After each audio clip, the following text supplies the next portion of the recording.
Notebook रखते थे तो मुझे नमस्कार। बिहार स्वाभिमान आंदोलन के इस खास चर्चा में आप सबका स्वागत है। पहले आज नया साल का पहला दिन है और नया साल के पहले दिन में हम जो स्वाभिमान आंदोलन के इस मंच को सजाया है हम लोगों ने, उसमें उसकी तरफ से आप तमाम बिहार के दर्शकों को, बिहार के अपने श्रोताओं को, बिहार के अपने लोगों को, बुद्धिजीवियों को, सबको नए साल का हार्दिक अभिनंदन। और नया साल आपको मुबारक हो और एक नई खुशियां आए। जो 2020 का हमारा एक्सपीरियंस है उससे निकल के हम बाहर आए, और यह इस उम्मीद के साथ हम लोग भी आज इसी चर्चा में बैठे हुए हैं बात करने के लिए कि 2021 का जो बिहार है उस बिहार का हमारा रिजोल्यूशन क्या हो।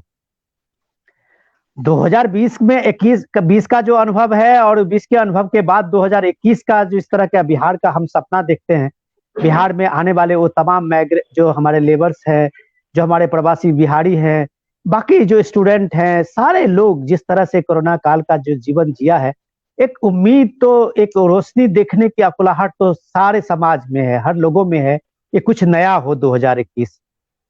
और संजोग की बात यह है कि हमारे साथ बहुत ही दिग्गज मेहमान हैं। हमारे साथ अपने जमाने के पुराने संपादक और चर्चित पत्रकार विकास कुमार झा जी हैं। हमारे साथ विकास का मॉडल देने वाला बिहार में रितु जायसवाल जी भी हैं।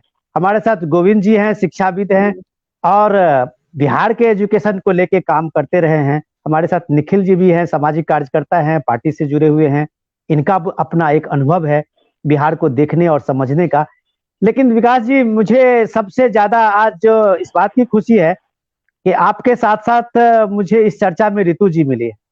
और रितु जी की मैं बताऊं कि बिहार के इस विकास के मॉडल को जो मैंने पहले रितु जायसवाल का पहला साक्षात्कार मेरा हुआ था, तो विज्ञान भवन में जब रितु बेस्ट सरपंच का अवार्ड लेने आई थी, अपने गांव के का जो स्वच्छ भारत अभियान में जो कामयाबी मिली थी, और मैं था उस सम्मेलन इसमें प्रोग्राम में। तो मैं तो एक तो अपने बिहार के इस आकर्षण से था कि बिहार का कोई एक गांव है जो पहली बार ओडीएफ हुआ है, और दूसरा बिहार का जो हम लोगों का अनुभव है स्वच्छता को लेके, वो आज भी वही परसेप्शन हो सकता है लेकिन आज भी वही है। लेकिन रितु जायसवाल एक मुखिया बनी, अपने गांव में वापस लौटी गांव और मुखिया बनी, और उस गांव को जो विकास का मॉडल दिखाया। मुझे लगता है कि 2021 में इससे बड़ा रिजोल्यूशन कोई नहीं हो सकता। इन्हीं के एक्सपीरियंस को समझना चाहिए कि रितु जी, आप बिहार लौटे और बिहार में जो एक तरह का अपने गांव को, जो सिंहवाहिनी गांव है, उसको एक मॉडल दिया जिसको देश ने भी रिकॉग्नाइज किया। ये रिजोल्यूशन आपने कैसे लिया और कैसे आप उस जमीन पे कामयाब हुई?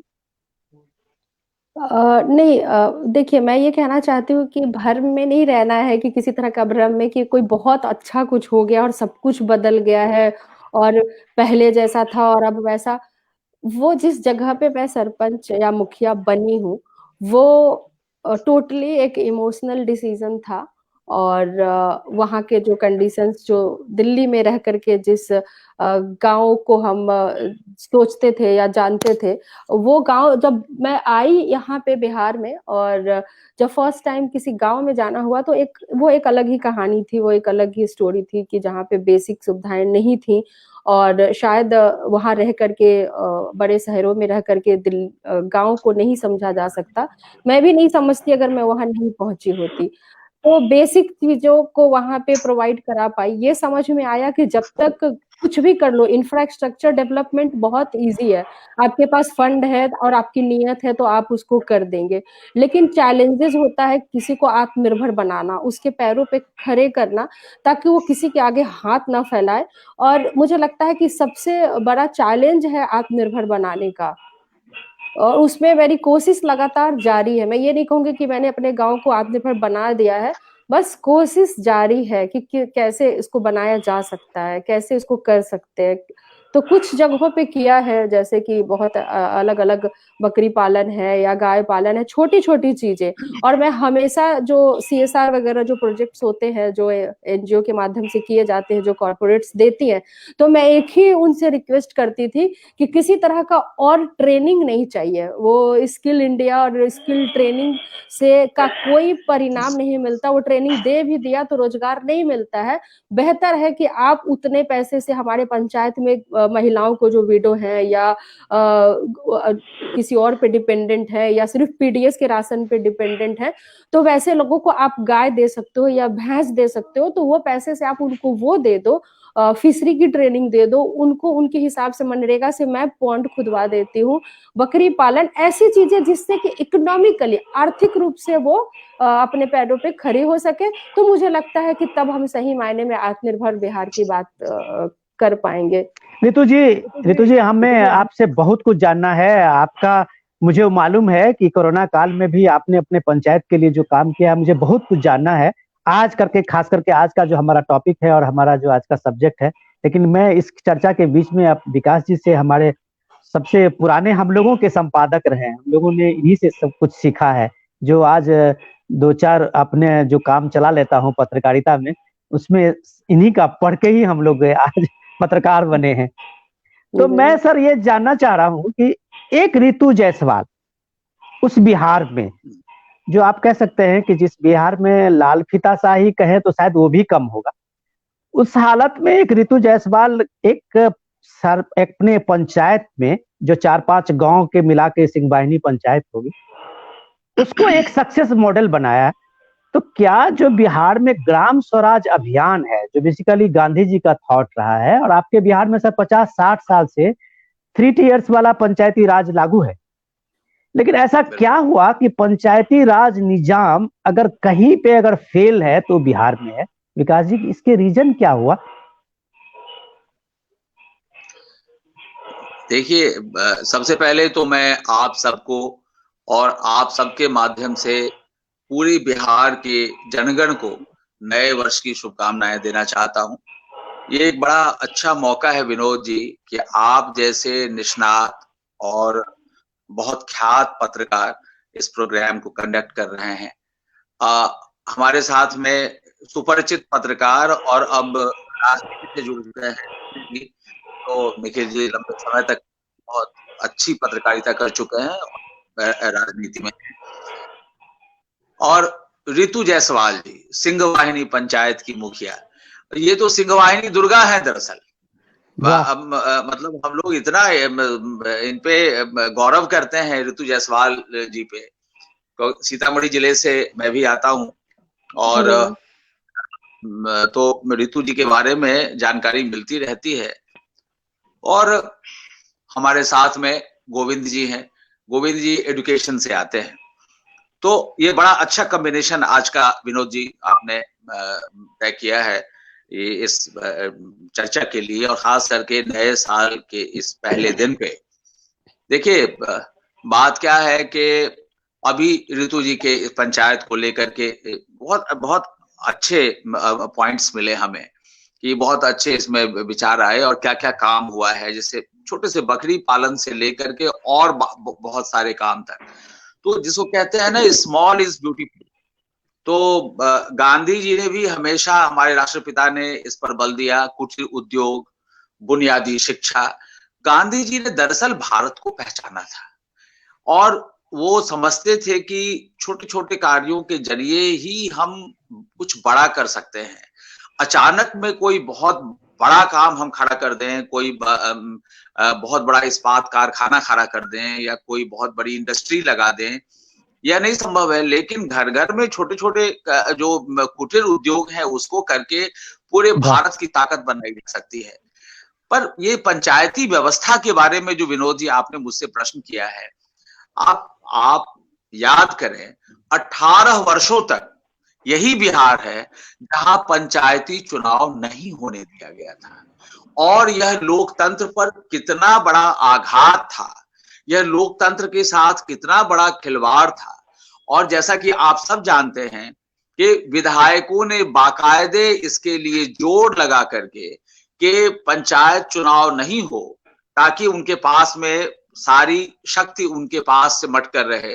इसके लिए डेलिब्रेटली, जानबूझकर 18 वर्ष, मतलब एक पीढ़ी जवान हो जाए, और 18 वर्ष तक अपने सूबे में पंचायत का चुनाव होने नहीं दिया गया। तो ये वो जमाना था, और जाहिर सी बात है, अब आप कल्पना कर लीजिए कि देश में अगर 18 वर्षों तक लोकसभा का चुनाव ना हो, आप कल्पना कर लीजिए कि कि सूबे में 18 वर्षों तक विधानसभा का चुनाव ना हो, क्या होगा लोकतंत्र का स्वरूप? तो दरअसल जो हमारा रूट है, जो हमारा पंचायती सिस्टम है, उसको एकदम सीज कर दिया गया। और जाहिर सी बात है कि 18 साल तक जिसको मृत प्राय करके छोड़ा गया, उसको फिर से नई ताकत हासिल करने के लिए वक्त लगेगा। और उसको एक ऋतु जायसवाल नहीं, बहुत से ऋतु जायसवाल जैसे कोरामिन की जरूरत है, जो आज बिहार के गांव-गांव इसकी दरखास्त में है। और वो दरखास्त शायद पता नहीं वो हुकूमत तक पहुंच रही है या नहीं, बट ये मुश्किल है। पंचायती व्यवस्था को बेशक अभी के दौर में, बीते समय में नीतीश जी ने बहुत मजबूती देने की कोशिश की है, रिजर्वेशन विमेन को दिए हैं, वो सब हुआ है। बट जो ओवरऑल जो गांव की दुनिया हम लोगों की है, जो खेती बाड़ी की दुनिया है, हम चाहे बहुत बड़ा उद्योग कल कारखाना लगा लें, लेकिन अल्टीमेटली पेट भरने के लिए हमें अनाज ही चाहिए। वो अनाज कहां से आएगा? खेत से आएगा। तो अब आप देखिए विनोद जी। जी सर, जी मैं एक मिनट बीच में रोकना चाहूंगा। मैं एक बार अपने और गेस्ट सबके बीच में आ जाता हूं उनसे लेके, क्योंकि आपने मुझे एक बहुत अच्छा पॉइंट दिया कि बिहार का को आपको अगर ग्राम स्वराज देखना है तो आपको गांधी जी के उस थॉट पे लौटना होगा। आपको बिहार में बड़ी इंडस्ट्रीज के बदले में आपको बिहार में उस कुटीर उद्योग पे आना होगा, जिसमें जो ऋतु जायसवाल का वो मॉडल है, जो अगर बकरी पालन के ही लोग हैं वहां तो उनको वही मिले, अगर दुग्ध उत्पादन के लोग हैं वहां तो उनको वही काम मिले, मतलब काम सबको मिले। और ये पंचायती राज व्यवस्था में मुमकिन है। मैं आपके इस चीज को, इस लाइन को लेके मैं निखिल जी से के पास आता हूँ। निखिल जी पत्रकार भी रहे हैं और एक अभी पॉलिटिकल पार्टी के प्रवक्ता भी है। निखिल जी, मैं आपको एक छोटा सा उदाहरण जम्मू कश्मीर का देता हूं। जम्मू कश्मीर अपने हिंदुस्तान का सबसे मोस्ट कॉम्प्लेक्स स्टेट रहा है, और उस मोस्ट कॉम्प्लेक्स में स्टेट में एक पंचायती राज की व्यवस्था ने, निजाम ने आज पूरे जम्मू कश्मीर की हालत बदल दी है, उसकी सूरत बदल दी है। आज एक एलजी मनोज सिन्हा के प्रयास से वहां बैक टू विलेज का प्रोग्राम शुरुआत हुई। सर विकास जी, मैं आपका भी ध्यान चाहूंगा कि सर वहां तमाम डिस्ट्रिक्ट के ऑफिसर से लेके बड़े बड़े ऑफिसर गांव में रात में गुजारते हैं और लोगों की समस्या सुनते हैं और उसको रिजॉल्व करते हैं। ये जम्मू कश्मीर ने दिखाया अगर ग्राम पंचायत राज का वो पावर। तो आज देखिए कि बीडीसी के, अभी डीडीसी की इलेक्शन हुई है सर, इतने कड़ाके की सर्दी में वहां 60% लोग उस सर्दी में -17 डिग्री टेम्परेचर में लोग आए हैं, वोटिंग टर्नआउट वहां का हुआ है। निखिल जी, क्या आपको याद है उस बिहार में ये पंचायती राज अगर जम्मू कश्मीर में सक्सेस हो सकती है सिर्फ एक दृढ़ इच्छा शक्ति से, तो क्या ये बिहार में नहीं हो सकता क्या? विनोद जी, बिल्कुल आपने सही कहा, और विकास जी ने इस पूरी बातों को बड़े अच्छे तरीके से रखा। आज जब भी हम गांव में जाते हैं तो कहीं ना कहीं पंचायती व्यवस्था की कई खामियां भी नजर आती हैं, कई चीजें जो पॉसिबिलिटीज है उस ओर भी हम सभी का ध्यान जाता है। अभी हाल ही में एक चीज मुझे बड़ा ही अच्छा कॉन्सेप्ट लगा, रितु जी ज्यादा वाकिफ होंगी क्योंकि पंचायती सिस्टम की से बेहतर साक्षात्कार उनका है, सीधा रूबरू होती है। पंचायत सरकार भवन बनाने का जो कॉन्सेप्ट है वो एक बेहतर कॉन्सेप्ट मुझे नजर आया। और अब भी गांवों में मुझे लगता है कि पंचायती राज व्यवस्था के लागू होने के बाद से एक जो सेट मुखिया और पंचायती व्यवस्था में एक खास जो लोग पहली पीढ़ी के आए हैं, अब पंचायतों में उस पीढ़ी का हस्तांतरण भी होना जरूरी हो गया है। वो एक पंचायती व्यवस्था में भी एक फ्यूडल एक पर्सपेक्टिव नजर आता है जब हम घूमते हैं। वो एक कॉकस जो पंचायतों पर हावी है, जो कहीं ना कहीं सिस्टम को, इतनी अच्छी सिस्टम को, सरकार की तमाम नीतियों को जो पंचायती व्यवस्था के स्तर पर लागू सफलतापूर्वक होना चाहिए, सरकार की नीतियों में कोई खोट नहीं है, लागू करने वाले जो हमारे चेंजिंग एजेंट्स हैं उसकी पीढ़ी बदलनी चाहिए। उसमें हमें पढ़े लिखे लोगों की जरूरत है, और रितु जी ऑफ कोर्स एक एग्जाम्पल है। और इस जैसे इनके जैसे कई और लोगों से हम भी रूबरू होते हैं तो बड़ा ही अच्छा लगता है कि कई लोगों ने इफेक्टिवली उस सिस्टम को इम्प्लीमेंट कराने में सहयोग किया है। और ये एक चुनौती कहीं ना कहीं मुझे नजर आती है। दूसरी बात निखिल जी एक मिनट, मैं जरा गोविंद जी से आपके ही बात पे एक जवाब ले लेता हूँ। आपने बहुत शानदार बात कही है और मैं पहला सवाल भी उनसे ले लेता हूँ परिचय के साथ। गोविंद जी, आप एजुकेशन से जुड़े हुए हैं बिहार में, तो हम लोगों ने पंचायत की बात इसलिए शुरू की है कि अगर 2021 का जो रिजोल्यूशन होगा, वो रिजोल्यूशन में अगर हम आत्मनिर्भर बिहार की बात सोचते हैं तो उस सपने को हम पंचायती राज निजाम से ही देख सकते हैं। हम बिहार में कोई बड़ा इन्वेस्टमेंट का सपना नहीं देख रहे हैं, ना ही हम बिहार में कोई बड़ा इंडस्ट्रियल रिवॉल्यूशन की जैसी कोई बात समझ रहे हैं। लेकिन गोविंद जी, मुझे ये बताइए कि आप एजुकेशन सेक्टर से जुड़े हुए हैं और एजुकेशन में काम किया है। बिहार के बच्चे आज जो भी कुछ हासिल कर रहे हैं वो ज्ञान से ही हासिल कर रहे हैं।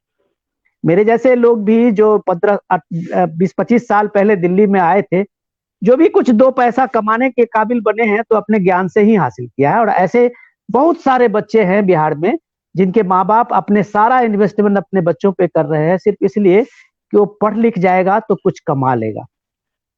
इस हालत में जो सबसे दयनीय स्थिति बिहार की है वो एजुकेशन सेक्टर की है। क्या आप लोग इस बात के लिए कभी कोशिश करते हैं कि बिहार के जीडीपी को अगर संबल करना है तो उसमें एजुकेशन को आपको खड़ा करना पड़ेगा? इस एजुकेशन को लेके कोई बिहार के नीति और नियत में कुछ परिवर्तन 2021 में देखने को मिलेगा?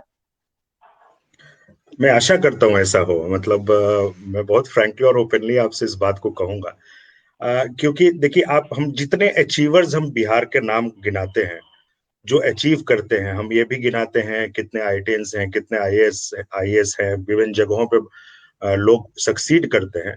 और तब से, और मैं भी आपसे इत्तेफाक रखूंगा कि दुर्भाग्य क्या है कि उनमें से मेरा एक ही अंडरलाइन सवाल हमेशा से रहता था, इसमें कितने लोग बिहार से पढ़े हैं। हम सक्सीड आईएएस बनते हैं दिल्ली रह के, आप दिल्ली रह के। दुर्भाग्यवश मैं भी, मजबूरी थी, और हमारे जो पेरेंट्स हैं वो अफोर्ड कर सकते थे। मैं भी 10th के बाद बाहर ही पढ़ा हूँ, मैं भी दिल्ली यूनिवर्सिटी से ही पढ़ा, वहां से एमबीए किया है मैंने। बट एमबीए कंप्लीट होते ही जो एक एक्सपीरियंस लेने का जितना टाइम होता है, साल भर का जॉब के बाद फोर्स के साथ में काम करता था, मैं वापस बिहार ही आया, क्योंकि ये चीज कचोटती थी। आप जितने लोग बिहार से हैं, अब जितने लोग जाते हैं, वो थोड़े कंफर्टेबल में इसलिए हैं कि बहुत लोग बिहार के अब वहां हो गए। हम लोग जिस जनरेशन में थे, लिटरली जिल्लतें और गालियां सुन के ही पढ़ी हैं आप, मतलब। और वो चीज हमेशा से कचोटती थी अंदर से कि क्यों मैं यहाँ आता हूँ पढ़ने के लिए इतना जिल्लत करके, क्योंकि मेरे यहाँ व्यवस्था नहीं है। तो व्यवस्था क्रिएट करना एक अंदर से अर्ज था कि वो व्यवस्था हमारे यहाँ क्यों हो सकती, हमारी नियति क्यों ऐसी बन गई है कि मुझे पढ़ना है, सक्सीड करना है तो मुझे बाहर ही जाके करना, यहाँ मैं रह के क्यों नहीं कर सकता। 2008 से हम लोग मेडिकल कॉलेज चला रहे हैं और अभी यूनिवर्सिटी हो गई है गोपाल नारायण सिंह यूनिवर्सिटी करके, 2 वर्ष हुए 2018 से। और मतलब we are doing injustice to students over here. इतना टैलेंट है, इतना टैलेंट है, हम लोग लिटरली, मतलब हम बटोर नहीं सकते उस टैलेंट को। और अपने आप पे, मतलब मैं अपने आप को मैं कोसता हूँ कभी कभी कि ये मैं और पहले क्यों नहीं कर पाया, मेरा सामर्थ्य से पहले क्यों नहीं था, नहीं कर पाया। क्योंकि दिक्कत क्या होती है कि हमारा एक लिटरली हम लोगों ने, और मैं इसमें हर स्टेक होल्डर्स की बात कर रहा हूँ, मैं गवर्नमेंट की बात कर रहा हूँ, आम जनों की बात कर रहा हूँ, हम लोगों ने नियत बना ली है कि हमको बाहर ही जाना है, हमारे पास कोई ऑप्शन नहीं है, और हम अपने आप को कंफर्ट जोन में ही रखना चाहते, बाहर गया वहां पढ़ रहा है। और समहाउ आप देखेंगे ग्रामीण क्षेत्रों में पेरेंट्स अपने बड़े प्राउडली बोलते हैं कि मेरा बेटा दिल्ली में पढ़ता है, मेरा दिल्ली बेटा में पढ़ रहा है। और ये चीजें, जब तक ये चीज नहीं बदलेगी, हम लोगों ने कोशिश की है, और मैं, मतलब अभी तक सब कुछ ठीक ही चल रहा है इसमें। और जब तक, क्योंकि देखिए बिहार के पास मेरे हिसाब से 2 एसेट्स हैं, शिक्षा, मतलब हम जो एसेट्स जिसको हम कन्वर्ट करते हैं, जिसके चलते हम ज्यादा जाने जाते हैं, और दूसरा एक और एसेट है जिसको हम उतना, और दोनों एसेट्स को हम लिवरेज नहीं कर पाए, दूसरी है एग्रीकल्चर। एग्रीकल्चर में और सारे एनिमल हस्बेंड्री, डेयरी सब कुछ आ जाता है। इन सबको अगर ऑर्गेनाइज कर लें, जिस तादाद में लोग बाहर पढ़ने से जाते हैं, दुर्भाग्यवश हमारे यहाँ प्राइवेट यूनिवर्सिटीज एक्ट आए हैं 2013 में। गोविंद जी, गोविंद जी माफ कीजिएगा, मुझे बस 1 मिनट, मैं पहले एक सवाल आपसे, बहुत कुछ मिल गया, एकदम लोडेड आपका इसमें था मेरे पास आंसर। तो मुझे जो है कुछ कुछ पॉइंट विकास जी ने दिया है और कुछ निखिल जी ने दिया है रितु जी को पूछने के लिए, और शायद कमाल की चीज उन्होंने बताई। एक तो विकास जी ने कहा कि एक रितु जायसवाल से काम नहीं चलेगा, बहुत सारे रितु जायसवाल चाहिए बिहार के पंचायती राज निजाम को एस्टैब्लिश करने के लिए। और निखिल जी ने कहा कि हमारा जो मॉडल है वो मॉडल अभी तक उतना मैच्योर नहीं हुआ है। लेकिन रितु जी, मैं आपसे पूछना चाह रहा हूं कि आपके बिहार में 50% रिजर्वेशन है महिलाओं के लिए, लेकिन मैं वो उसी बिहार में और पूर्वांचल में जब जाता हूँ इस इलेक्शन सबके में, तो मुझे बहुत सारे मुखिया पति से मिलने का मौका मिलता है। तो ये डिजिग्नेशन जब मुखिया पति से मैं मिलता हूं तो मुझे खुद लगता है कि ये मुखिया पति जो है ये किस कॉन्स्टिट्यूशन का हिस्सा है जो बिहार में अक्सर गांव और इलाके में मुखिया पति से फेस होना पड़ता है, पत्रकारों को, व्यवस्था को, सिस्टम को। रितु जी ईमानदारी से बताइएगा कि ये मुखिया पति जो ये 50% रिजर्वेशन में आ गए, क्या इससे इस पंचायती राज निजाम का कोई भला होने वाला है क्या? देखिए, ये कहीं ना कहीं से 50% का रिजर्वेशन जो 3 टियर पंचायती राज व्यवस्था में दिया गया हर सरकार के द्वारा, और लगा कि इसका लाभ मिलेगा, और ऐसा नहीं है कि लाभ नहीं मिला। जहां भी महिलाओं को वो छूट दी गई, उनके परिवार के द्वारा वो सपोर्ट मिला, वहां पे महिलाओं ने किया है, बेहतर रिजल्ट वहां के रहे हैं, वहां पे उन्होंने सही मायने में किया है। लेकिन हकीकत ये है कि यहाँ पे कई ऐसी जगहों पे या कई ऐसी पंचायतों में महिलाओं को इसलिए इलेक्शन फाइट करने दिया जाता है कि ये रिजर्व्ड है, और मैं बीइंग अ हस्बैंड, मैं बीइंग अ फादर, मैं बीइंग अ ब्रदर नहीं लड़ सकता, क्योंकि सरकार ने ऐसा कर दिया है, मजबूरी है, महिला की सीट है, आरक्षित सीट है, इसलिए मैं तुम्हें खड़ा कर रहा हूँ, यानी कि एज ए पत्नी और एज ए मदर और एज ए सिस्टर मैं ये प्रिविलेज दे रहा हूँ। सरकार ने जो दिया है वो तो एक मजबूरी बन गई है इस पुरुष प्रधान सोच की, कि ये मजबूरी हो गई है कि तुम्हें खड़ा करना मेरी मजबूरी है।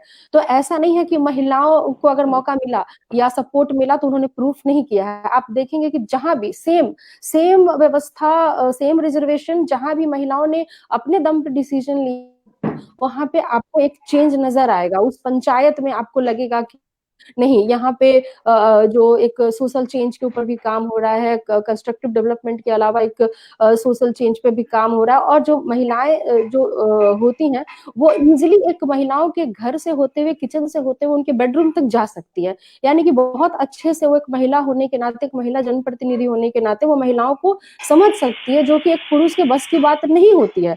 और जबकि बिहार के पंचायतों में आप देखेंगे कि महिलाएं ही पंचायत जाती है, क्योंकि पुरुष तो होते ही नहीं है, वो तो सभी के सभी, वो तो सीजनल माइग्रेंट्स होते हैं या माइग्रेंट्स होते हैं जो कि season two season Punjab Haryana फसल की बुआई और कटाई के लिए जाते हैं, तो वो यहाँ रहते नहीं है। तो रहता कौन है? पीछे से महिलाएं रहती हैं। महिलाओं के दिल की बात, उनको आत्मनिर्भर बनाने की बात वो कौन सोचे? तो एक महिला जनप्रतिनिधि बेहतर वो कनेक्टेड हो सकती है, जो कि एक पुरुष जनप्रतिनिधि नहीं हो सकता। लेकिन आपने हकीकत ये बात कही है कि महिलाओं को सिर्फ इसलिए खड़ा कर दिया जाता है कि ये सीट आरक्षित है और महिला को स्टैम्प पेपर की तरह यूज करना है। ये मेंटेलिटी पुरुषों को बदलने की जरूरत है। बहुत बढ़िया रितु जी, आपने बहुत शानदार बात को आपने इस तरीके से रखा, ईमानदारी से रखा, कि मैं मानता हूं कि बिहार में ऐसे कई महिलाएं हैं जो मुखिया हैं और अपने अपने गांव में बहुत तरीके से और अच्छे तरीके से काम कर रही हैं और रियली। लेकिन मैं विकास जी से पूछना चाहूंगा कि सबसे इम्पोर्टेंट चीज तो ये है कि जो प्रोविजन गवर्नमेंट ने लानी चाहिए इस व्यवस्था में, वो पर्पस ही फेल कर जाता है। जो 50% रिजर्वेशन देने का मकसद था कि बिहार में गांव में महिलाएं जब रिप्रेजेंट करेंगी तो गांव के बेहतर समझेंगी, और आज की तारीख में जो बिहार में महिलाएं ही ज्यादा गांव में हैं, मर्द बाकी लोग जो है पलायन कर गए या छोटे मोटे काम में बाहर में सीजनल या वैसे भी बाहर रहते हैं। मैं विकास जी आपसे जानना चाहूंगा सर कि बिहार को देखने और समझने का जो फील्ड एक्सपीरियंस आपको है और आपने जो बिहार का फील्ड रिपोर्टिंग की है, शायद ही कोई इलाका हो जिसपे आप न गए। तो बिहार की जो आर्थिक संरचना है, सोशियो इकोनॉमिक है, उस चीज को समझते हुए जब ये ग्राम पंचायत राज की अवधारणा हुई और आपका पूरा का पूरा ये सिस्टम ग्राम पंचायत से ही डेवलप होगा, यह बात जानने के बाद भी सबसे ज्यादा मोस्ट करप्ट इंस्टीट्यूशंस अगर कोई है तो बिहार का ये रूरल डेवलपमेंट बन गया है। आप कैसे उम्मीद कर सकते हैं कि इस मोस्ट करप्ट इंस्टीट्यूशंस में बिहार में एक नई तब्दीली की बात कर सकते हैं और 2021 में हम नई रिजोल्यूशन की बात कर सकते हैं सर? विनोद जी, जैसे मुखिया पति का प्रसंग आपने उठाया, ये बड़ा दिलचस्प है और रितु जी ने उसको बहुत ही अच्छे तरीके से समझाया भी कि जो रिजर्वेशन है और उसमें एक कंपल्सन सा है कि भाई महिला के लिए रिजर्व वो सीट है, तो मजबूरी में महिला को उम्मीदवार बनाना होगा और महिला ही कोई मुखिया होगी, तो जो उनको बना दिया जाता है और उसके बाद वो पीछे से मुखिया पति का आगमन होता है और मुखिया पति ही दरअसल मास्टर की होते हैं। लेकिन विनोद जी, सबसे तो अनूठी बात यह है कि अपने बिहार में मुख्यमंत्री पति का भी कंसेप्ट हम लोग देख चुके हैं। जब आदरणीय राबड़ी जी हम लोगों की मुख्यमंत्री थी बिहार में, और यह बहुत अपने आप में एक इतिहास है कि बिहार जैसे राजनीतिक रूप से अस्थिर प्रांत में कई मुख्यमंत्री 12-13 महीने या 2 साल इस तरह से करके जाते रहे। राबड़ी जी ने पूरा 5 साल का कार्यकाल पूरा किया था और उस जमाने में भी राबड़ी जी के बारे में बस वही मुख्यमंत्री पति की वाली स्थिति थी जो मुखिया पति का प्रसंग है। तो बिहार तो मुख्यमंत्री पति का प्रसंग भी देख चुका है, वह दृश्य भी देख चुका है। लेकिन मैं आपसे एक बात बताता हूँ कि जैसा कि ऋतु जी ने कहा कि महिला को जहाँ पे आजादी मिलती है काम करने की, तो वहां पे तय है कि तरक्की होगी, तय है कि कुछ नए रास्ते खुलेंगे। मुझे एक उस जमाने में जब राबड़ी जी मुख्यमंत्री थी तो एक ब्यूरोक्रेट, सीनियर ब्यूरोक्रेट से मेरी बात हो रही थी। उन्होंने कहा कि राबड़ी जी मीटिंग्स लेती हैं हम अफसर्स के, तो उसमें वो कुछ कहती नहीं है, वो जाके मीटिंग में बैठती हैं और सबसे पूछती हैं आप लोगों ने नाश्ता किया, आपने खाना खा लिया, जो एक मातृभाव होता है किसी स्त्री का, तो वो कहती हैं। और बाकी सब जो फाइलें हैं वो सबको पता है कि उन फाइलों पे फैसला वो जाहिर सी बात है कि वो लालू जी के जरिए ही वो मुख्यमंत्री पति ही करते थे। लेकिन चेयर पे उस समय में लालू जी अंदर थे और चेयर पे राबड़ी जी बतौर मुख्यमंत्री थी। तो उन सीनियर ब्यूरोक्रेट ने मुझे बताया कि राबड़ी जी के साथ काम करना हम लोगों को ज्यादा कंफर्टेबल, भले वो उतनी अनुभवी नहीं थी, लेकिन उन्होंने कहा कि वो हस्तक्षेप, इंटरफेरेंस नहीं था राबड़ी जी के समय में, क्योंकि उस समय में ज्यादा आजादी से हम लोग काम कर पा रहे थे और ज्यादा बेहतर तरीके से सोच पा रहे थे, क्योंकि हस्तक्षेप कदम कदम पर नहीं था, क्योंकि राबड़ी जी कदम कदम पर हस्तक्षेप करने की स्थिति में थी नहीं। और जो करने वाले थे वो अंदर थे, तो फाइलें जो जाती थी आती थी, जो मशवरे और जो ऑर्डर्स होते थे, राबड़ी जी का सिर्फ दस्तखत चलता था। तो बिहार ने मुख्यमंत्री पति देखा और मुखिया पति भी देख रहे हैं। लेकिन जो एक बात है कि अगर एक महिला चेयर पर होगी, चाहे वो सक्षम हो या नहीं हो, लेकिन अगर वह चेयर पर मुखिया के चेयर पे भी होगी, तो किसी न किसी रूप में वह उसका प्रभाव, एक स्त्री का प्रभाव जो है, वो एक स्त्री का जो मातृभाव है वह पड़ेगा। और यह 50% का रिजर्वेशन बिहार के लिए एक वाकई बड़ा वरदान हुआ है। ठीक है, आज नहीं वो बहुत कारगर हो पाया है आज अभी की तारीख में, आने वाले दिनों में हम आशा करें कि वह ज्यादा कारगर होगा। और जैसा कि बहुत सारे जो माइग्रेंट लेबर्स हैं बिहार के, वो बाहर चले जाते हैं और महिलाएं ही ज्यादातर गांवों में रहती है। आप देखिए ना, खेतों में जब रोपनी का समय होता है, ज्यादातर महिला जो है वो महिलाएं जाकर के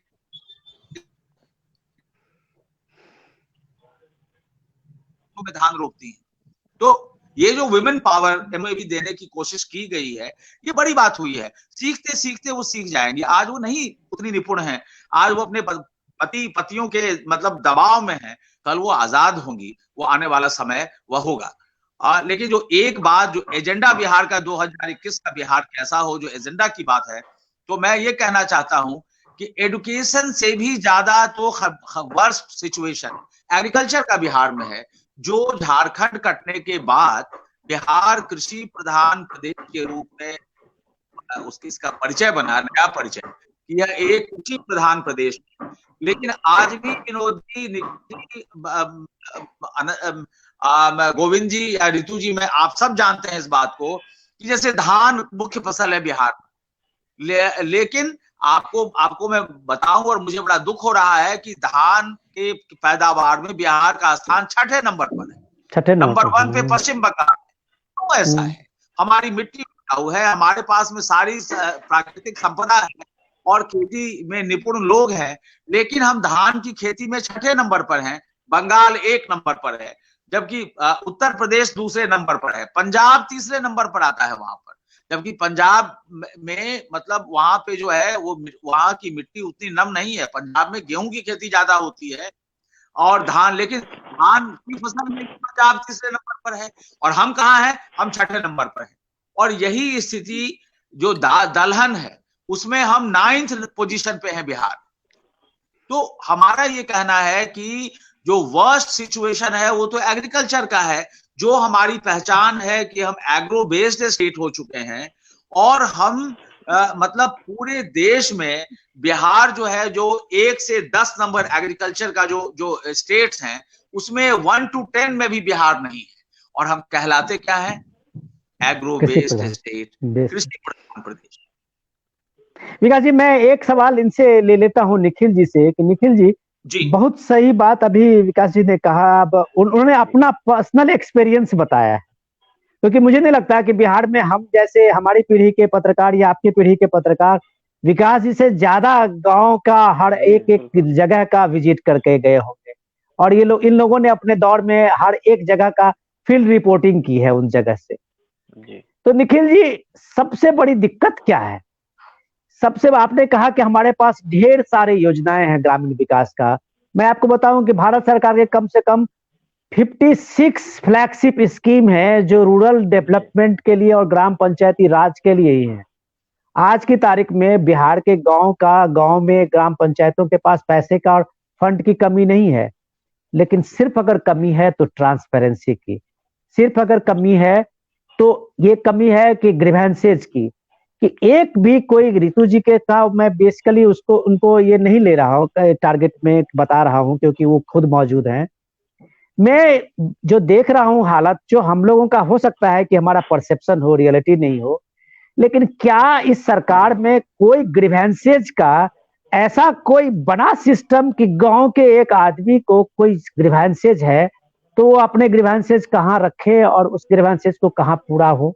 या जो ग्राम सभा की ट्रांसपेरेंसी थी, क्या आपको लगता है कि सरकार में ब्यूरोक्रेट जितने ईमानदार हैं ग्राम पंचायत रूरल डेवलपमेंट में, कि वो 100 का 100% फ्लैगशिप स्कीम को गांव में जमीन पे उतार रही हूँ? निखिल जी, मुझे ईमानदारी से मैं आपको एज ए पत्रकार पूछना चाहूंगा, प्रवक्ता नहीं।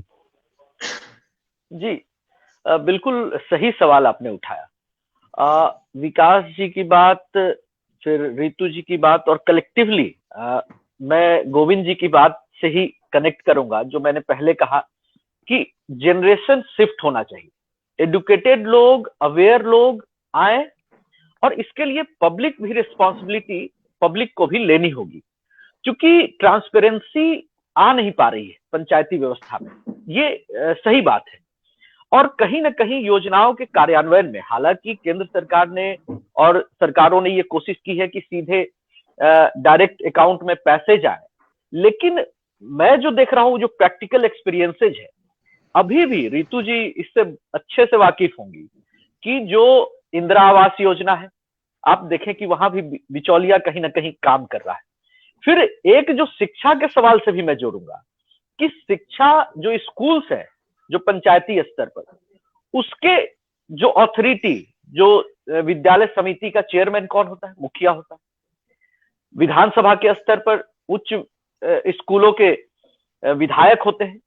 अगर विधायक कंसर्न नहीं हो, कंपिटेंट नहीं हो, तो स्कूलों की हालत क्या होगी? लेकिन कोई ये पूछने को तैयार नहीं है कि पब्लिक रिस्पॉन्सिबिलिटी किस पे फिक्स करे। विधायक से सवाल कौन पूछे? मुखिया की अकाउंटेबिलिटी कैसे फिक्स होगी? इसमें एक बात मैंने पत्रकारिता के दौर में देखा था कि जब नीतीश कुमार जी की सरकार जब 2005 के बाद आई थी, उस वक्त मैं पत्रकार था, मैंने देखा कि शुरुआती दौर में एक कहीं ना कहीं इफेक्टिव फीडबैक सिस्टम था। देखिए, सरकार योजनाएं पब्लिक के लिए लागू करती है और फीडबैक किससे लेती है? अगर फीडबैक पब्लिक से नहीं लेती है, ब्यूरोक्रेट फीडबैक देते हैं, तो ये तो फिर अपने मुंह मियां बिट्ठू वाली बात होगी। तो मुझे लगता है कि बिसुत्री जैसे जो ब्लॉक स्तर पे जो एक समिति हुआ करती थी, जो मॉनिटरिंग कमेटी जिसको कहते हैं, अनुमंडल के स्तर पर, जिला के स्तर पर, उसकी स्थापना की एक जरूरत कहीं ना कहीं आज महसूस होती है कि कहीं ना कहीं एक मॉनिटरिंग सिस्टम हो।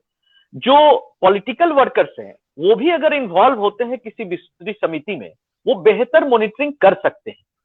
और कहीं ना कहीं पब्लिक रिप्रेजेंटेटिव्स को भी और रिस्पॉन्सिबल होना होगा, अकाउंटेबल होना होगा। स्कूलों की दुर्दशा का एक बड़ा कारण है।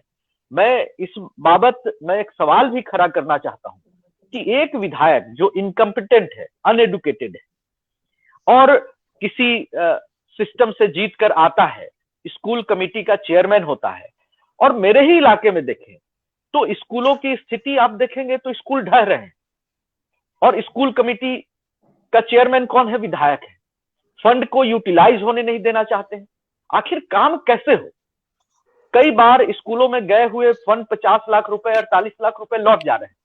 तो शिक्षा के हालात, मुझे लगता है कि स्कूलों को और बेहतर effective management committee Nikhil ji पर सोचा जाना चाहिए कि कौन बहुत लोग बढ़िया, हो सकते हैं। बहुत बढ़िया। आपने मुझे खुशी ये इस बात की है कि आपने उस बीमारी को पकड़ा। तो हम लोग तो बिल्कुल, बहुत सारे स्टेट को देखते हैं, हम तो निखिल जी बहुत सारे स्टेट को देखते हैं दिल्ली में बैठ के, तो मुझे जो लगता है सही हम आप लोगों के सामने में रखते हैं, क्योंकि आप वाकई में स्टेक होल्डर हैं। तो गोविंद जी, मैं ये जानना चाहूंगा कि निखिल जी ने कहा कि ये सारी चीजें ट्रांसपेरेंसी कैसी हो। अभी 10-15 दिन पहले की बात है, दशरथ मांझी जिसको आप लोगों ने बिहार का एक दिन के लिए चीफ मिनिस्टर बनाया था, अभी हाल में उनकी बेटी का देहांत हुआ है। इतनी जर्जर, इतनी गरीबी की हालत में कि उनको दवा कराने वाला भी कोई नहीं था। मुझे सुबह पासवान बता रहे थे, बीजेपी के ही एक्टिव कार्यकर्ता, उन लोगों ने, कुछ लोगों ने मिलके उनका इलाज करवाया, लेकिन बेचारी मर गई। दोनों बेटा उनका ईंट भट्ठे में कहीं छत्तीसगढ़ और कहीं पे काम कर रहे थे, लोग वापस आए। आप एक दशरथ मांझी जिसको आइकॉन बनाते हैं और उसको लेके हम लोग भी बिहार का नाम लेके उनका नाम लेते हैं, लेकिन अब उसके परिवार की आपके इतने सैकड़ों स्कीम है, आपके शेड्यूल कास्ट, शेड्यूल ट्राइब, ये रूरल स्कीम, ये पंचायत स्कीम में इतने सारे चीजें, लेकिन उसमें अगर एक आइकन बिहार के इस हालत में उसके परिवार का कोई मर जाए और उसके कोई खोज खबर करने वाला नहीं हो, तो क्या आप मानते हैं कि ये सिस्टम वाकई में ग्राउंड कनेक्ट है, या उस तरह का जो ग्राम पंचायत हो वाकई में काम कर रहा है वहां पे? टोटल डिस्कनेक्ट है, इसमें कहीं कोई दो राय नहीं है। आप स्कीम्स अगर आज के जमाने में अगर, क्योंकि मैं मेडिकल कॉलेज से भी जुड़ा हूं और जो आयुष्मान भारत से जुड़ा है, तो आपने मेडिकल से बात कही है उसमें, और ये स्कीम के साथ हर कोई जुड़ा है। मतलब आप बिहार की लगभग 60% आबादी इस स्कीम में ऑटोमेटिकली उसका अप्रूव्ड आबादी लिस्ट में है मौजूद। समस्या यह है कि वो उस लेवल पे भी अवेयरनेस नहीं है, उनको ही नहीं मालूम कि ये स्कीम हमारे लिए है।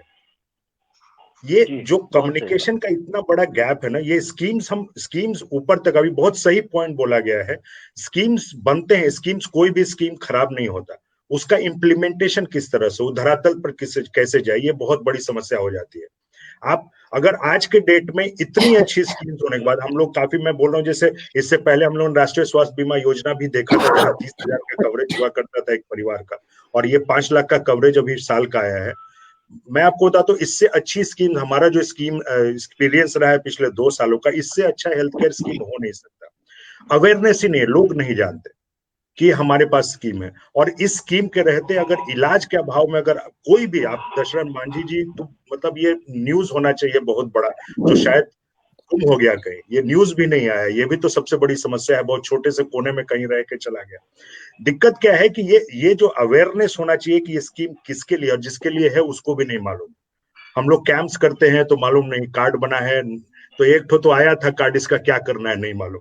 तो वो जो अवेयरनेस है, अब मैं सच्चाई बता रहा हूँ, और जब मैं उस डिस्ट्रिक्ट से आता हूँ जिसको मैं बोलता हूँ बिहार के सबसे समृद्ध डिस्ट्रिक्ट में से एक है रोहतास जिला, वहां सभी जानते हो यहाँ ये हालत है, तो बाकी जगह जो मैं समझ सकता हूँ कि क्या स्थिति होगी। और स्कीम्स, कोई भी स्कीम खराब नहीं होता है, उसका क्रेऑन ग्रास रूट तक कैसे पहुंचे, शायद हम जो लेकिन बात मैं ले रहे हैं वो गलत है। गोविंद जी, मैं आप ही के बात को मैं अभी रितु जी से पूछता हूँ। रितु जी का मैं अभी यहाँ दिल्ली में मैं पिछले कोरोना के काल में ही द प्रिंट में एक खबर छपी थी रितु जी के कंस्टिट्यूएंसी से, बहुत अच्छी खबर थी कि रितु जायसवाल ने अपने इलाके, अपने गांव में कोरोना के काल में, जिस समय में लॉकडाउन के बाद जो सारे मजदूर वापस आए थे, तो रितु जायसवाल अपने पंचायत से उन मजदूरों को, प्रवासी मजदूर जो वापस आए थे, उनके क्वारंटीन कराना, उनके सारे चिकित्सा इलाज करवाना। तो इन्होंने गांव में हर दीवार पे पोस्टर लगवा के, दीवार पे पेंटिंग करवा के लिखवाया कि गांव में कोई सड़क पे थूक नहीं सकता।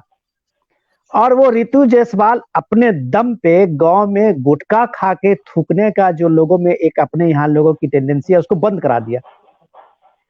तो बिहार में एक पंचायत के एक मुखिया इस तरह से अपने बच्चों की तरह में, जो बिहार से बाहर से लौट के आए मजदूर, उसको किस तरह से संभाला, उनके पूरी चिकित्सा, उनके क्वारंटाइन कराना, उन सारी चीजों को किया। जो तो आपको ये इंस्पिरेशन कहाँ से मिला और आपको कैसे लगा कि बिहारी आपकी बात मान के थूकना बंद कर देंगे रोड पे? ये किस तरह का आपका ये जज्बा था और कैसे आपने लोगों को कम्युनिकेशन से, अपने संवाद से उनको कन्विंस किया? देखिए, कोरोना जो शब्द है वो अपने आप में, ये जो बीमारी ही थी वो नई थी। ठीक है, ये वायरस ही बिल्कुल नया था, इसीलिए इसको कहा भी गया कि नोवेल कोरोना वायरस है ये, जिसके बारे में लोगों को जानकारी नहीं थी और इतना वक्त नहीं था कि एक एक लोगों को कैसे इसके लिए अवेयर किया जाए कि ये कितना घातक है और इसके क्या परिणाम हो सकते हैं। तो मुझे एकमात्र लगा कि क्यों ना वॉल राइटिंग के माध्यम से, क्योंकि मेरे गांव में सच्चाई है कि आज के दिन में भी टीवी शायद एक गांव के अंदर 2 या 3 घरों में टीवी होगी, बहुत मुश्किल से। 98% लोगों के घरों में आज भी टीवी नहीं है। तो मुझे लगा कि किस तरीके से इनको स्मार्टफोन नहीं है, गांव में बहुत कम लोग स्मार्टफोन यूज करते हैं। स्मार्टफोन मोस्टली उनके पास होता है जो कि बाहर दिल्ली में रह रहे हैं, उनके ही परिवार के लोग जो बाहर में रहते हैं उनके पास तो है, लेकिन गांव में नहीं है। तो ऐसा क्या करूं कि इमीडिएट इसके घातक, इस वायरस के घातक परिणाम इनके दिमाग में बैठ जाए और ये घरों से बाहर ना निकले, बेवजह ना निकले, ऐसे। तो हम लोगों ने हर जगह पे वॉल राइटिंग का सहारा लिया था और जगह जगह स्लोगन लिखे थे, जगह जगह उसके क्या परिणाम हो सकते हैं, घर से बाहर नहीं निकले, मास्क लगाए और इस तरह के थूके नहीं, और इस तरह के बहुत सारे ऐसे कोटेशंस लिखे गए थे। उसमें क्या हो कि अगर कोई महिला नहीं पढ़ी लिखी है तो जो उनका बच्चा पढ़ा लिखा या घर में जो पढ़ सकता है वो पढ़ के इमीडिएटली बता पाया, तो बहुत जल्दी हम लोग इसको पहुंचा पाए गांव में, घर घर तक। तो ये वॉल राइटिंग और वॉल पेंटिंग का हम लोगों ने सहारा लिया था। मैं एक जवाब दे सकती हूँ क्या पिछला, चूंकि मैं ये सवाल मेरे लिए नहीं था लेकिन मैं उसका आंसर करना चाहती हूँ, क्योंकि मैं पंचायत की मुखिया हूँ और वहां पे बात हुई कि किस पे भरोसा किया जाए कि पंचायत का। पहले मैं सर आपसे परमिशन लेना चाहती हूँ कि मैं हाँ, बिल्कुल बिल्कुल। पिछले क्वेश्चन का, कि किस पे भरोसा किया जाए कि जो पंचायतों में जो पैसे जाते हैं या जो फंड होता है या स्कूल के अध्यक्ष मुखिया होते हैं और आवास योजना में पैसे ले लिए जाते हैं, तो किस पे आखिर भरोसा करें और कैसे इसको सही तरीके से अंतिम व्यक्ति तक 100% कैसे पहुंचे, ये सवाल तो है। लेकिन हमें ये देखना होगा कि क्यों ऐसा होता है कि जब करप्शन की बात होती है तो हम इलेक्टेड बॉडी को तो याद रखते हैं लेकिन सिलेक्टेड बॉडी को भूल जाते हैं, जबकि पंचायत में अगर कोई चेक साइन होता है तो जहां वो इलेक्टेड बॉडी साइन करती है एज ए मुखिया, एज ए विधायक, वहां पे एज ए सिलेक्टेड बॉडी आप पंचायत सचिव के तौर पे उस चेक पे साइन करते हैं। तो आपको क्यों नहीं दिखता कि मनरेगा का जो ये काम हुआ है वो जेसीबी के माध्यम से करवाया गया या लेबर के माध्यम से कराया गया, क्योंकि पैसे तो दोनों के साइन से इक्वली निकलते हैं। मैं आवास की बात करती हूँ, मैं बिल्कुल एक एक घरों में मैंने कहा था कि मैं रितु जायसवाल, मुखिया सिंह वाहिनी पंचायत, एज ए मुखिया अगर मैं आपसे 1 रुपया भी मांगू आवास के लिए तो आप मुझे मत देना, लेकिन यकीन मानिए कि मेरे पंचायत में फिर भी घूस लिया गया और लेने वाला सिलेक्टेड व्यक्ति पंचायत का आवास सहायक था, जिसने कहा कि इसमें मुखिया का कोई पावर ही नहीं है, ये मेरा अधिकार है कि मैं जिसे चाहे काट दूं। तो मैं ये सवाल पूछना चाहती हूँ कि जब पंचायत में, मेरे यहाँ पे हर चीज का ग्राम सभा होता है और वो लाइव होता है हर बार, जितने हर ग्राम सभा को मैं लाइव रखती हूँ ताकि लोग देखें और पूरे देश को ऐसा पता चले कि किस तरह से ग्राम सभा होता है और क्या सवाल और क्या कैसे।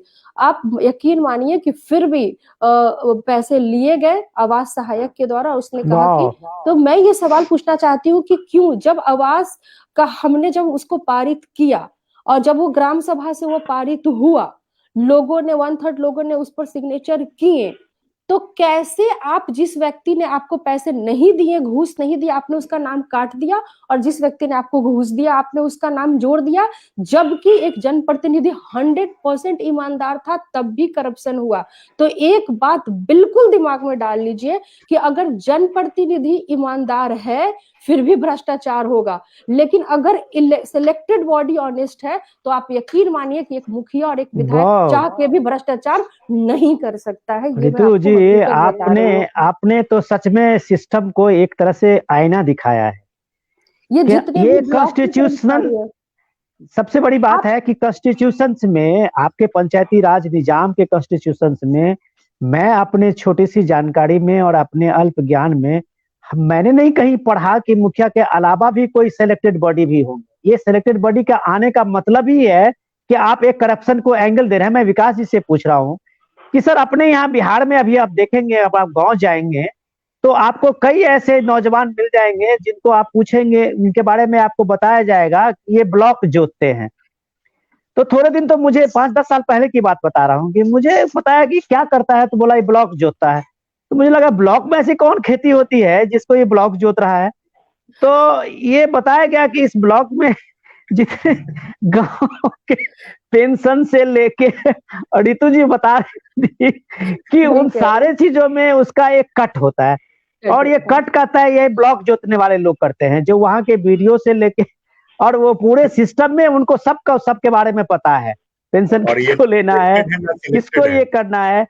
तो विकास जी, सर मैं आपसे ये जानना चाहूंगा कि ऐसा मॉडल, करप्शन तो हर जगह है, मान सकता हूं मैं, मोदी जी रिफॉर्मेशन के लिए और करप्शन न करने के लिए तो काफी काम के, डिजिटल पेमेंट जो है वो इंडिया का, पूरे वर्ल्ड ने उसकी तारीफ की है, लेकिन इसके बाद भी ये सारे सिस्टम बन के सामने में आते हैं ना, इतना रिफॉर्मेशन के बाद भी इतनी चीजें सामने में आ रही है।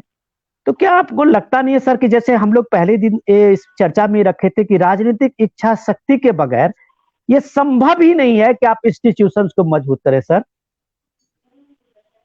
बिल्कुल, देखिए गांवों की दुनिया में मैं देखता हूं कि स्थानीय स्तर के बहुत से दलाल होते हैं जो सरकार, पंचायत की विभिन्न योजनाओं में दखलंदाजी करते हैं अपने स्तर से और निजी तौर पर। और जैसा कि रितु जी ने कहा कि मैंने सबसे जाकर कहा कि मैं रितु जायसवाल, और इस योजना में अगर कोई, मैं 1 रुपया भी कहूं तो मत दीजिएगा।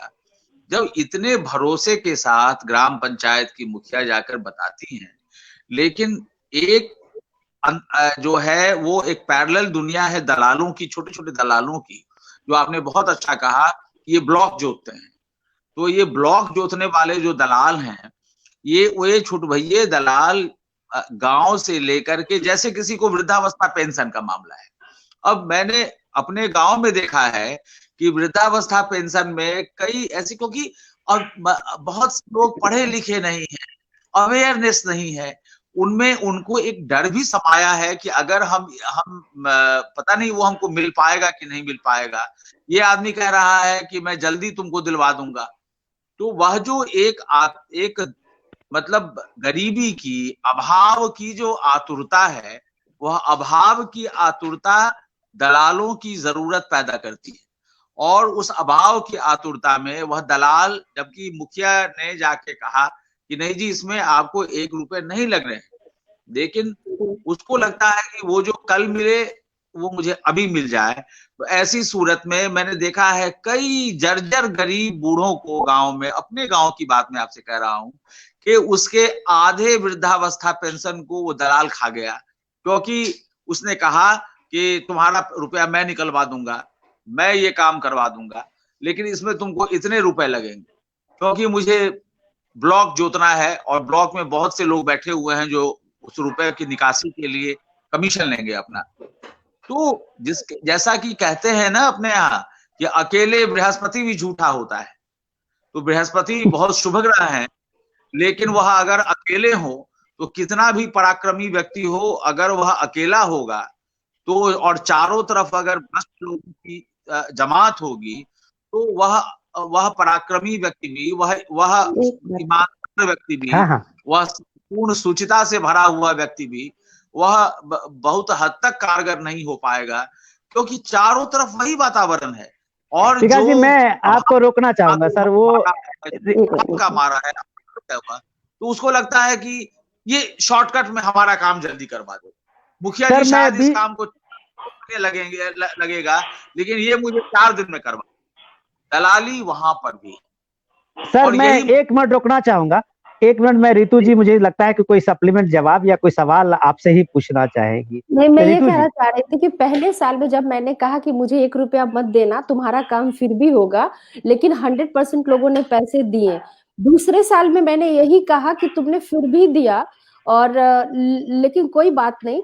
दूसरे साल में फिर ये हुआ कि 80% लोगों ने दिए, तीसरे साल में 50% लोगों ने दिए, चौथे साल में 40% लोगों ने दिए, और इस साल आवास सहायक पैसा मांगने गया तो लिटरली उसको जूते पड़े कि 1 रुपया भी नहीं देंगे, क्योंकि मुखिया जी ने कहा है कि कोई पैसे मांगे तो मत देना। तो 5वें साल में मैं उसको जा करके उस दलाली को ये रितु, यही बात तो विकास जी कह रहे थे कि वो कॉन्फिडेंस नहीं है, वो कॉन्फिडेंस वही चीज विकास जी कह रहे थे कि वो जो लोगों में इस बात का भरोसा ही नहीं है कि ये जो उनको राइट है या उनको जो सरकार से मिलना है, ये हमें मिलेगा कि नहीं मिलेगा। आपका पूरा सिस्टम इसी भ्रम पे है और इसी अफवाह में है कि आपको आया और किसी ने कुछ बता दिया। और यहाँ पे लीडर कौन है? इलेक्टेड बॉडी और सिलेक्टेड बॉडी में बेखौफ कौन है? जो बेखौफ होगा वही क्राइम करेगा। बेखौफ होगा वही कर। बेखौफ कौन है यहाँ पर? बेखौफ जो है वो सिलेक्टेड बॉडी है, क्योंकि उसको पंचायत के पास या लोगों के पास आके जवाब नहीं देना, अग्नि परीक्षा नहीं देनी, उसे 5 साल में चुनाव नहीं लड़ना है, उसे अपने लोगों के बीच में नहीं रहना, उसी पंचायत, उसी गांव, उसी टोले मोहल्ले में नहीं रहना है। तो वो क्राइम करने के लिए यानी घूस लेने के लिए बेखौफ है कि ज्यादा से ज्यादा पकड़े जाएंगे तो ट्रांसफर हो जाएगा और क्या होगा।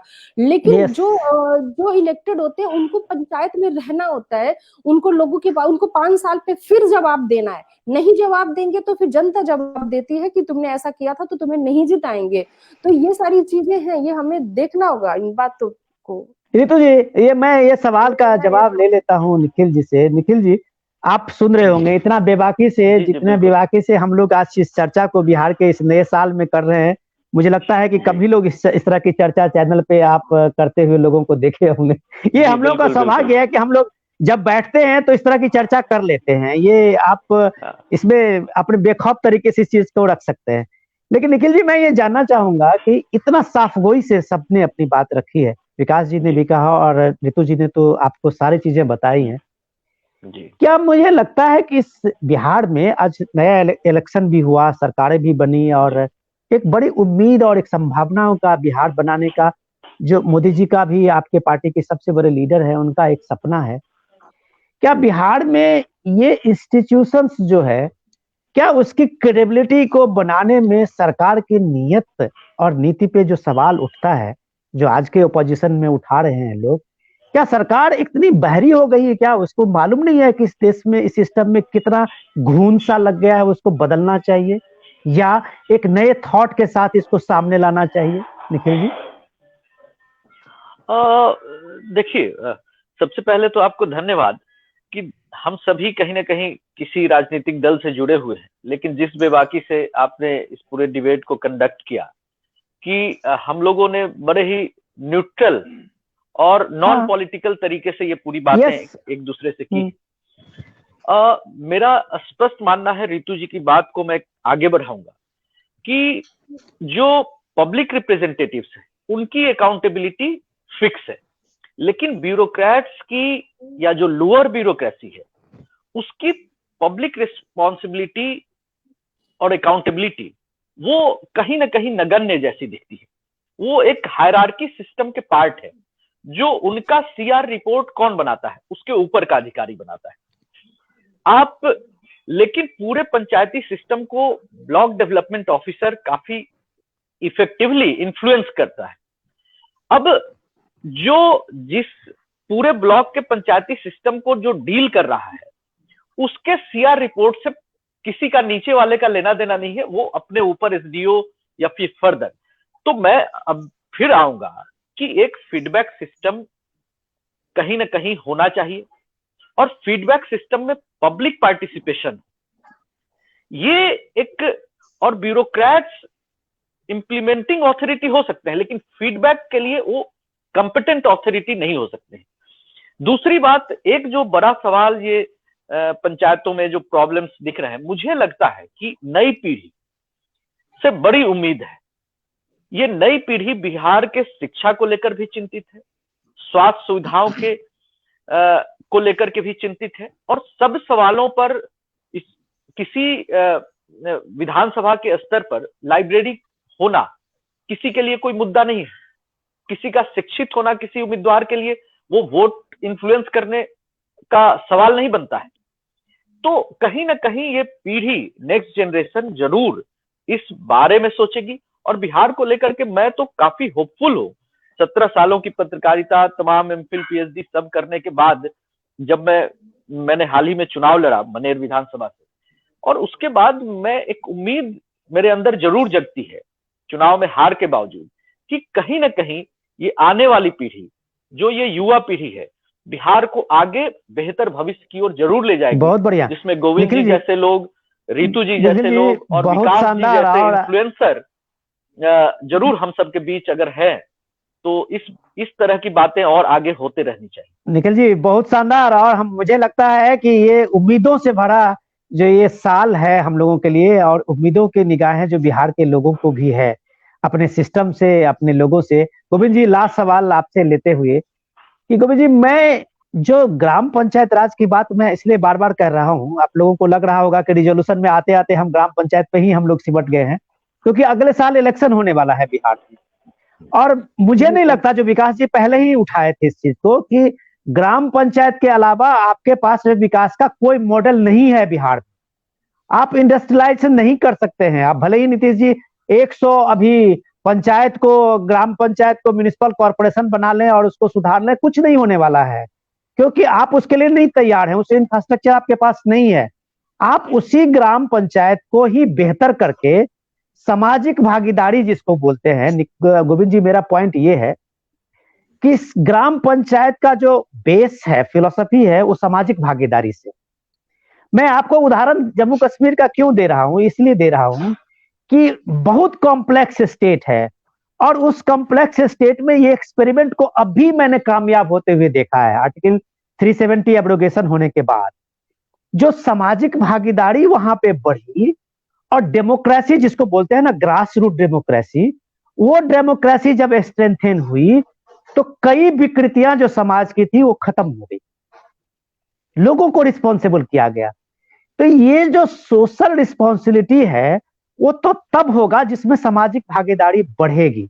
क्या बिहार में सामाजिक भागीदारी बढ़ाने का कोई मॉडल है क्या इस पंचायत राज निजाम में, गोविंद जी? पंचायत आया ही इसी पर्पस के लिए था। मतलब अगर ये मॉडल अगर अपने इसको फेल हो रहा है, या अपने जितना जो अचीव करना चाहिए था वो नहीं हो रहा है, तो उसमें सिस्टम को रिलुक करने की जरूरत है। बहुत ही वैलिड पॉइंट रितु मैम ने उठाया है इसमें। मतलब आप अकाउंटेबिलिटी जब तक आप सेट नहीं करते, एक पार्ट है, और ऐसी कहानियां हमारे आसपास भी हैं। यंग मुखिया जितने आ रहे हैं वो बहुत कुछ कर रहे हैं, बहुत सारे ऐसे उदाहरण हैं। औरंगाबाद में मैं एक जने को जानता हूँ, मतलब वो मुखिया पुत्र है बेसिकली, उनकी माँ थोड़ी एलिंग हो गई है तो वो एक्टिव रहते हैं, और वो पंचायत की क्या ताकत है मैं उस पंचायत में देख रहा हूँ। जब आज हर एक खेत में छोटे छोटे लघु सिंचाई योजनाओं से हर एक खेत में इस बार पानी पहुंच गया, और मतलब इस तरह का पंचायत का एम्पावरमेंट जबरदस्त है। प्रॉब्लम है उसको फंक्शनल होने दिया जाए, और जो मोटिव था जिसके द्वारा फंक्शनल होना चाहिए था वो वैसा फंक्शनल होने। जब आप इलेक्टेड मेंबर्स को आप जब फुल पावर नहीं देते हो तो फिर इलेक्ट करते क्यों हो? जब ऊपर से ही उसको चलना है तो फिर ये इलेक्शन क्यों? 18 साल हमारा पूरा जनरेशन जब हम लोग पढ़ाई करते थे, हम लोगों ने तो चुनाव नहीं देखा था। हमारे यहाँ तो हमारे चाचा जो मुखिया थे उनका नाम ही मुखिया चाचा था, हम नाम ही नहीं जानते थे, क्योंकि जब से पैदा हुए मुखिया चाचा थे तो हम मुखिया ही चाचा बोलते थे, उनके मरने तक हम लोग मुखिया चाचा ही बोलते रहे। तो वही सिस्टम, कोई बदलाव तो उस तरह से दिख नहीं रहा, क्योंकि समस्या क्या है कि जो निखिल जी ने बहुत सही बात बताई है कि फीडबैक मैकेनिज्म जो वो नीचे से नहीं आ रहा। आप तवज्जो जब तक इलेक्टेड, क्यों इलेक्ट हुए वो रिप्रेजेंटेटिव, जब उनकी बातों को ऊपर नहीं सुनना तो इलेक्शन का कोई मतलब नहीं रहेगा ना, मतलब नहीं, वो पर्पस फेल हो जाता है। मैं गोविंद जी, मैं विकास जी से ये सवाल ले लेता हूँ चलते चलते। विकास जी, जो ग्राम स्वराज की बात मैंने कही थी सर, कि मैं इस चीज को पर्सनली देख के आया हूँ कश्मीर में।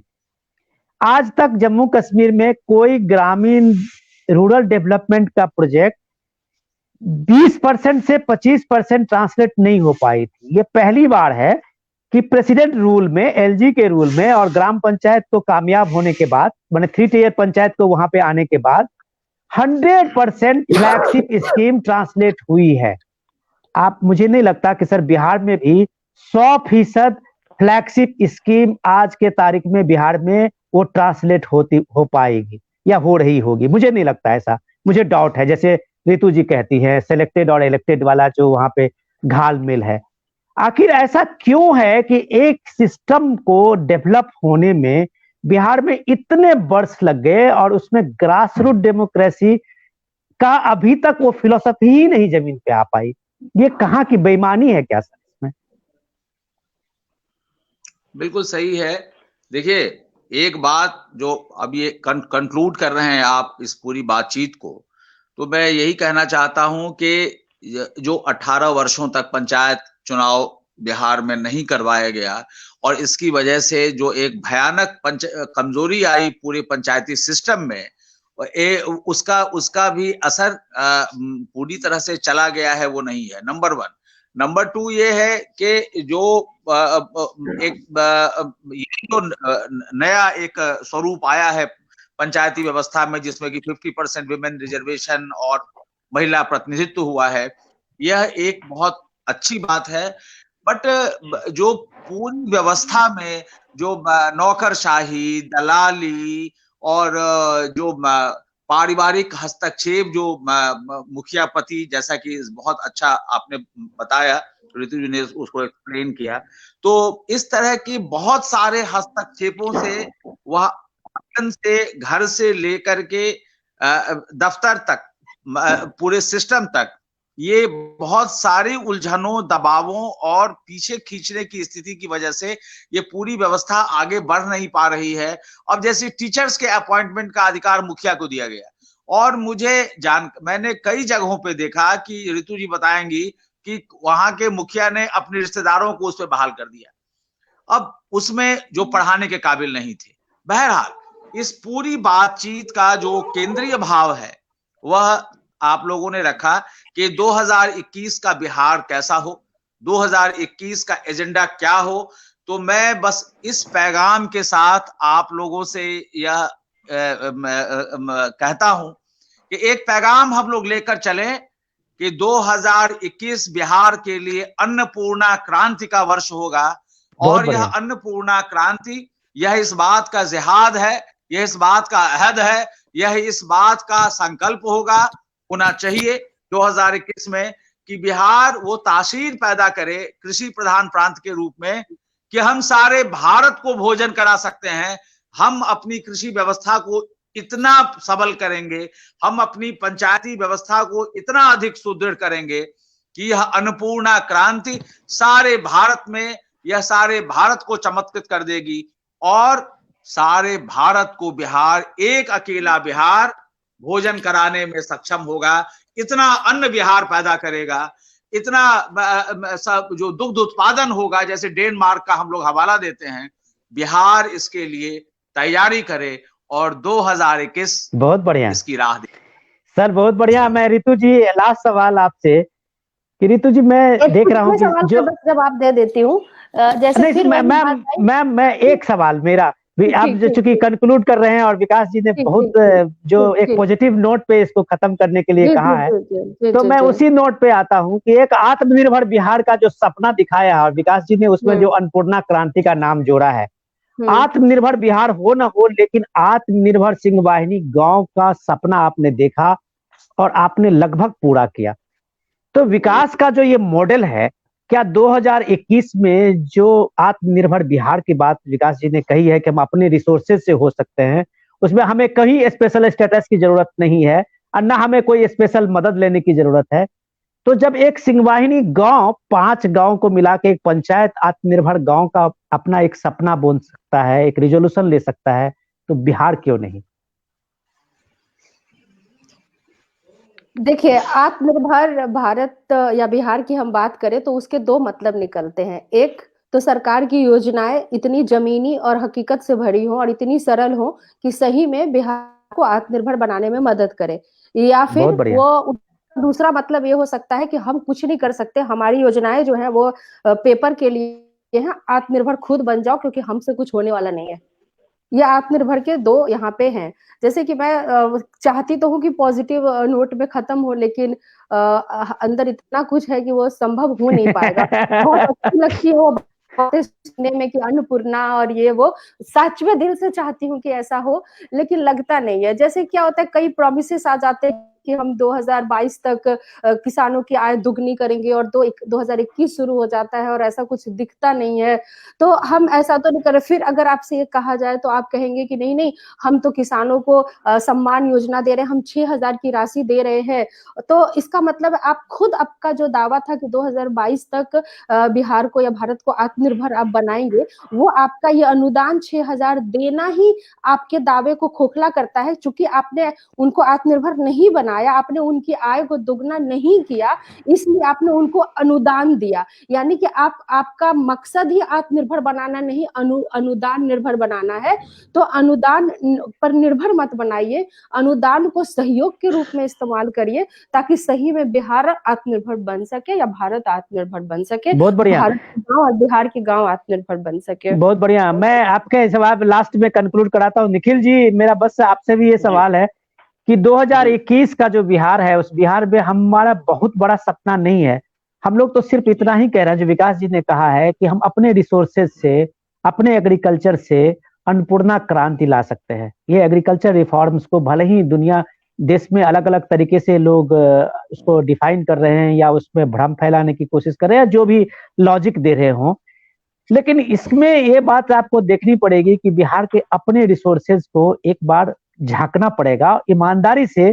जो प्लीज वो जो करप्शन है सिस्टम में, उसको अगर आप कम से कम नहीं 100% तो 50% भी अगर चेक हो जाए तो ये अन्नपूर्णा क्रांति संभव है। क्या निखिल जी आप देखते हैं इस तरह का रिजोल्यूशन? देखिए, निश्चित तौर पर बिहार को लेकर के मैं ये होपफुल हूँ कि हाँ, आने वाले समय में एग्रीकल्चर प्रोड्यूस इंक्रीज करेगा। एग्रीकल्चर की जब बात करते हैं तो मत्स्य पालन, डेयरी, पशुपालन समेकित तरीके से देखें तो एक बड़ा होप नजर आता है, जिस पर गंभीरता से काम करने की जरूरत है। इसके अलावा स्वास्थ्य और शिक्षा के सवाल भी महत्वपूर्ण है। इसमें शिक्षा सबसे महत्वपूर्ण है। जो पंचायती सिस्टम और तमाम चीजों और पब्लिक के बीच अवेयरनेस की कमी दिखती है, या पब्लिक इनिशिएटिव या पब्लिक का हस्तक्षेप कम दिखता है, ये सब शिक्षा और जागरूकता के सवाल से जुड़ा है। शिक्षा सबके मूल में है, और कृषि तो हमारा जीवन शैली है। बिहार की 70% से ज्यादा आबादी कृषि के किसी न किसी काम से जुड़ी हुई है। तो निश्चित तौर पर मैं होपफुल हूँ, और ये नई पीढ़ी से एक उम्मीद है हमारे कि पास हम लोग इन सवालों को लेकर के, समय कम है, लेकिन मैं आपके बात से मैं बताऊं कि जो रिजोल्यूशन होना चाहिए, वो रिजोल्यूशन में वो आत्मशक्ति की कमी इसलिए है कि बिहार का जो विकास जी कह रहे थे, जो सवाल विकास जी ने लाया था, उस बिहार का जो जल संपदा के मामले में अब बिहार पूरे देश में सबसे ज्यादा रिच है, लेकिन आज भी आपका बिहार 40% से ज्यादा एग्रीकल्चर इरिगेटेड लैंड नहीं बना पाया है। तो आप कह सकते हैं कि एग्रीकल्चर को लेके हमारा फोकस जो है वो है ही नहीं। मैं एक सरकार के दोष नहीं दे रहा हूं, मैं पिछले सीक्वेंस में कि आप सबसे ज्यादा जल संपदा वाले स्टेट की हालत ये है कि आपके 40% जो है की योजना भी मैं वही कह रहा हूं। मैं गोविंद जी लास्ट में, अब हमारे पास समय कम है जी, मैं गोविंद जी लास्ट में आपसे कहना चाहूंगा कि ये जो उम्मीदों से भरा साल और उम्मीदों से भरा जो बिहार का वो सपना है लोगों का, वो किस तरह से पूरा हो, और उसके लिए जो विकास जी ने मॉडल दिया कि बिहार अपने संसाधन से आत्मनिर्भर बिहार कैसे हो, आपका क्या है इसमें लास्ट से? मेरा सब एक शब्द है इसमें, आत्मविश्वास। और वो इसलिए है कि शायद हमारा आत्मविश्वास ही थोड़ा डगमगाया हुआ है। मैं इस दौरान बहुत बढ़िया। मतलब चर्चा के दौरान में मैं देख रहा हूँ, क्योंकि ये 2006 में जब हम लोगों ने शुरू किया था मेडिकल कॉलेज का प्रोजेक्ट कंसुआ हुआ था, तो मतलब मैं यही सुनता रहा था, पगला के लवड़ा का कि इस सब का में जाओ खला, मतलब why it can't happen? मतलब दिमाग पगला के बाद मैं भोजपुरी में मतलब था उस डिस्कशन में, मैंने यही सुनता था। तो वो आत्मविश्वास जगाने को, और मैं एग्रीकल्चर फ्रंट पे मैं बोलता हूँ कि चीजें उतनी ग्लूमी नहीं है जितना मतलब हम लोग ये देख रहे हैं। मे भी एक पार्ट होगा, क्योंकि मैं जिस पार्ट से आ रहा हूँ, आज के डेट में आंकड़े आपको बताएंगे, अंडा एक ऐसा उद्योग है जिसमें हम बहुत अच्छा कर रहे हैं, और धीरे धीरे हम पंजाब और आंध्र प्रदेश को चैलेंज देने के पोजीशन में आ गए हैं। आज मछली भी एक ऐसा उद्योग है जिसमें हम बहुत अच्छी तरह से स्ट्राइड आगे बढ़ा रहे हैं। और ये देखिए, आशाएं, नेगेटिविटी बहुत है। देखिए, आप जिस पोजीशन में हैं, अगर सब कुछ अच्छा नहीं है तभी हम इस पोजीशन में हैं, लेकिन आज के डेट में हम जिस पोजीशन में हैं, हमको आत्मविश्वास होना चाहिए कि हम कर पाएंगे, और छोटी छोटी रे ऑफ होप्स है ना, उससे अपने आप को प्रोत्साहित भी करना चाहिए। बहुत बढ़िया गोविंद जी, बहुत अच्छा लगा। और हम लोग आज इस चर्चा को, जिस पॉजिटिव नोट में हम लोगों ने इस चर्चा को खत्म किया है, मुझे लगता है कि कहीं से ये सिस्टम सुने। और सुनिए नीतीश जी, हम लोग बस किसी सरकार के निंदा करना और या किसी सरकार को सजेशन देना हमारा काम नहीं है। हम जो बुद्धिजीवी लोग हैं यहाँ, जो सुधीजन हैं, हम लोग अपने मॉडल को, अपने विकास के उस मॉडल को सामने में रखते हैं। ऋतु जायसवाल जैसे लोगों को एक पहचान दिलाने की बात जब होती है, तो पूरा देश जब ऋतु जायसवाल की बात करता है, तो लगता है कि देश ईमानदारी से बिहार की तरफ आज भी देख रहा है। बिहार में कुछ डेवलपमेंट के ऐसे रे ऑफ होप जगे तो पूरा देश उसको स्वागत कर रहा है। तो काश उस बिहार में जो सबसे बड़ी बीमारी वो करप्शन का है, नीतीश जी अगर सिर्फ उस करप्शन पे लगाम लगाएं, तो मुझे वो दिन दूर नहीं जो बिहार फिर अपने उस अस्मिता को, बिहार उस स्वाभिमान को और बिहार उस गौरव को पालेगा। आप तमाम मेहमानों को आने के लिए शुक्रिया, बहुत बहुत धन्यवाद। हम लोगों ने इस चर्चा की बहुत अच्छा और सार्थक चर्चा में हम लोग शामिल हुए। आप लोगों को एक बार फिर नए साल की ढेर शुभकामनाएं। ऋतु जी, विकास जी, आपको हृदय से प्रणाम करते हुए ढेर शुभकामनाएं। निखिल जी, आपका भी बहुत बहुत धन्यवाद। गोविंद जी, आपको भी ढेर शुभकामनाएं। नमस्कार, शुभकामनाएं। और विनोद सर को बहुत बहुत धन्यवाद कि ऐसी चर्चा उन्होंने रखी, और मैं चाहती हूँ कि आगे भी होती रहे। मैं अगर ऋतु आप हम लोगों के आदर से विकास जी को आप बताइए, इन लोगों को अगर ये रहे तो आप 1 साल के बाद मुखिया इलेक्शन होना है, हम लोगों को कुछ नई व्यवस्था बनानी है, आप बनाइए, उसके मॉडल बनिए। 2-3 महीने बाद ही होनी है। 2-3 महीने बाद ही होनी है, तो आप बनाइए कम से कम, कि कम से कम बिहार की ये हालात सुधरे। सर, फॉर्मल एंडिंग हो चुका है इसका, बाकी हम लोग नॉर्मल बात कर रहे हैं। थैंक यू, नमस्कार। नमस्कार।